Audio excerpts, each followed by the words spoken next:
નમસ્કાર, પાટીદાર સૌરભ ન્યૂઝમાં આપનું સ્વાગત છે। શ્રી અખિલ ભારતીય કચ્છ કડવા પાટીદાર સમાજના મુખ્ય મથક પાટીદાર વિદ્યાર્થી ભવન નખત્રાણા ખાતે 75મા ગણતંત્ર પર્વની ઉત્સાહભેર ઉજવણી કરવામાં આવી હતી। કેન્દ્રીય સમાજના પ્રમુખ અબજીભાઈ કાનાણીના વરદ હસ્તે ધ્વજવંદન કરી રાષ્ટ્રધ્વજને સલામી આપવામાં આવી હતી। આ પ્રસંગે ગુજરાત સરકારના પૂર્વ સચિવ શામજીભાઈ પટેલ, કેન્દ્રીય સમાજના ઉપપ્રમુખ રાજેશભાઈ દિવાણી સહિતના સમાજના મહાનુભાવો, વિદ્યાર્થી મંડળના સભ્યો અને મહિલાઓ મોટી સંખ્યામાં ઉપસ્થિત રહ્યા હતા। હોસ્ટેલ સંચાલન સમિતિના સભ્યોએ સમગ્ર વ્યવસ્થા સંભાળી હતી।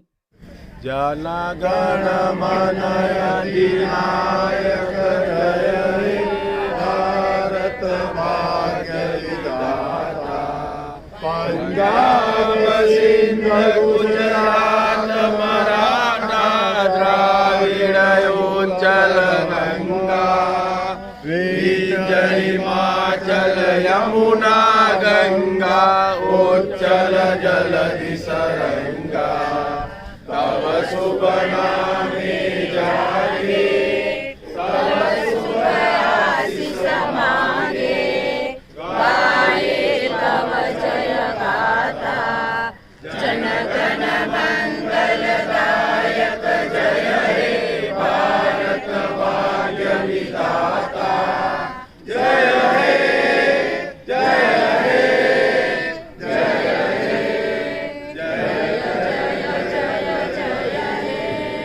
भारत माता की जय, भारत माता की जय, आजादी आजादी वंदे वंदे जय जवान जय किसान जय जवान जय किसान बोलिए लक्ष्मी नारायण भगवान की जय माता की जय सनातन धर्म की जय।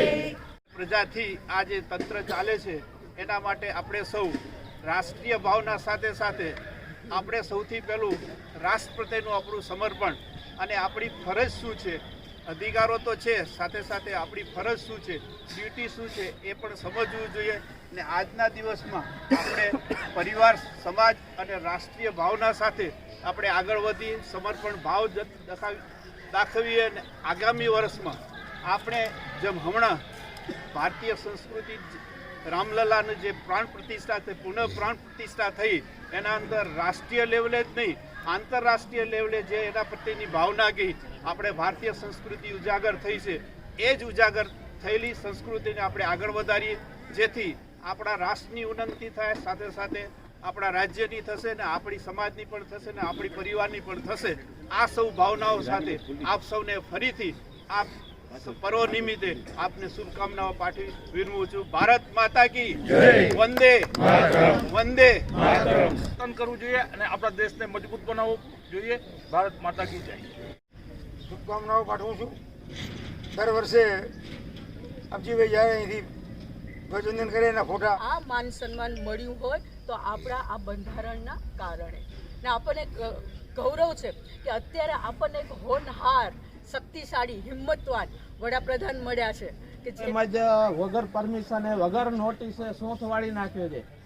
એની લડત આજે 20-25 દિવસથી ચાલુ છે ને કાલે કોઈ રિઝલ્ટ ના આવતા આખરી 18 તારીખના આવેદનપત્ર આપ્યું તો કલેક્ટરને કે ભાઈ આના માટે કંઈ ઘટતું કરો। અને નર્મદા જે કેનાલોનું કામ બંધ પડ્યું છે, 2-3 વખત ટેન્ડર પ્રક્રિયા થઈ અને પાછી કેન્સલ થઈ, તો એ વહેલી તકે પૂરી થાય એના માટે કરીને કલેક્ટર ઓફિસને કાલે અચોક્કસ મુદતના જિલ્લા લેવલે ધરણા કર્યા છે। અત્યારે નાના પોઝિશનમાં જે મતલબ જિલ્લા કારોબારી હતા અથવા દરેક તાલુકામાંથી એક પાવર આપને સત્તા આપેલો, સત્તાથી શું થાય અને સત્તા ન હોય તો શું થાય એનો દાખલો હમણાં ભાઈ નામ ભૂલી ગયો, કિસાન સંઘવાળા જે ભાઈ ભૂલી ગયા, એ આપણી શિવદાસભાઈ, એ આપણી કને